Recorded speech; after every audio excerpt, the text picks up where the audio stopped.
What's up, internet? I just did like 3 like intros, and the third one I thought was decent, and then I checked my audio recorder and it wasn't recording. All right, this time it's recording, and I'm just gonna go with this intro. I don't even care anymore. All right.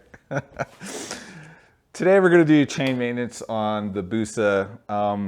One of the previous Busa videos might have been the oil change video. I'm not sure. Somebody asked if I could do a chain maintenance video. They are getting their own Busa in spring, and they heard that chain maintenance was an absolute nightmare on the Busa. And I think probably because of the ginormous mufflers on this thing. And yeah, sure, the mufflers really aren't blocking the chain, at least from you being able to get a clearance check on the chain. But there's also these guards that extend all the way underneath. And it does look tight, I'm not gonna lie. It doesn't look good.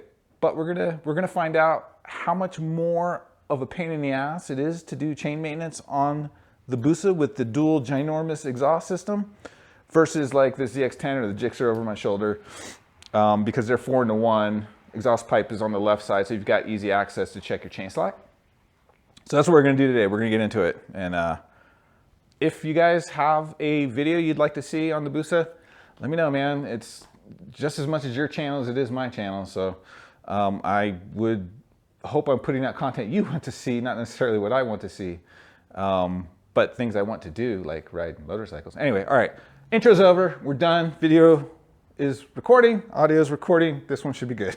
Let's get into it. Oh, one last thing. You might notice the fenders just kind of dangling down here. I'm actually I'm in the middle of recording another video. It's basically my first aesthetic modification kind of going wrong, and I decided to just record this video in the middle of doing that work. But you'll see hopefully you'll see what I'm trying to do here later on in another video to come in the future. All right, and yeah, you don't need to take off your passenger seat to check your chain. That's just where I'm at because I got multiple projects going on. Just know that. Okay, here we go. To start, we're gonna check our owner's manual, and for the 22 Hayabusa, the owner's manual specifies 20 to 30 millimeters or 0.8 to 1.2 inches of chain slack. Here's kind of what the view looks like looking over the heat shield. You can see we've got about 1 inch of slack.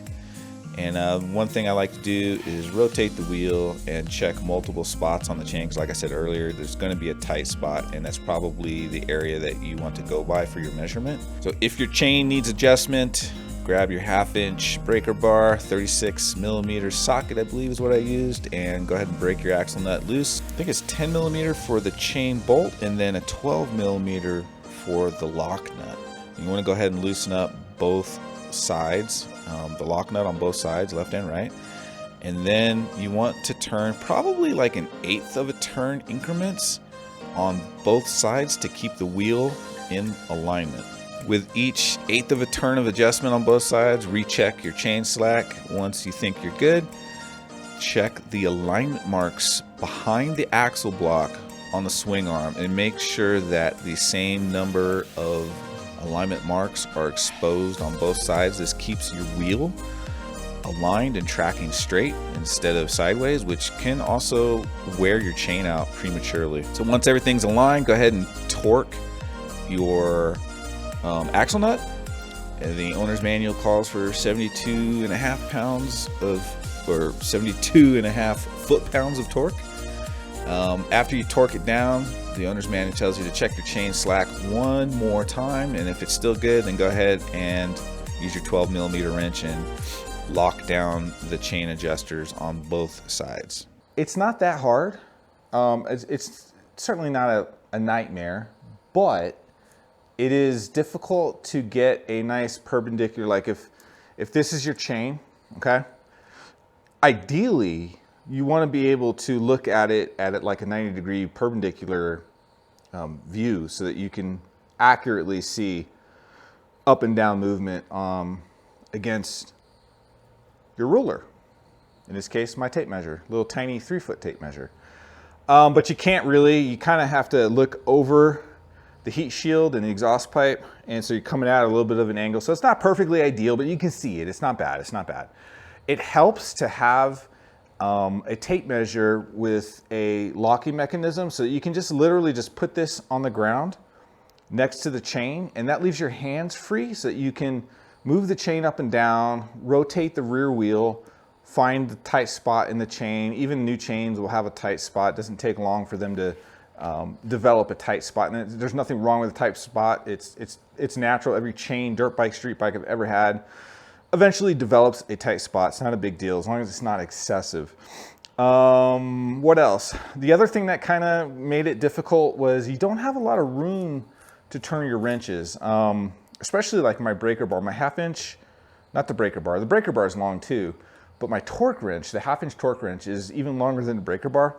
And you just don't have a lot of room, whether it's the lock nut and the axle that you're torquing down, or whether it's, you know, coming in from the other side, your lock nut for the chain adjuster or the chain adjuster bolt itself. You just don't have a lot of room to move wrenches, because you're going to hit either the bottom of the swing arm or your paddock stand, and then as you go up, you're going to hit the muffler. So that's the other thing. You're going to have to just do a lot more. Take the wrench off, reset at the bottom, you know, move up if you're breaking something loose, or the opposite if you're tightening it down clockwise versus counterclockwise, etc. So I'd say those are the two things: is getting a view on the chain. Like I said, if you've got a tape measure that you can kind of lock in position, just set it on the ground. That helps a lot, leaves your hands free. And then you're just going to have to take the wrench off and move it a lot more, because you don't get a lot of rotation. I'd say like 45 to 60 degrees of rotation on the wrenches, but it's not, I wouldn't call it a nightmare. It's not that difficult.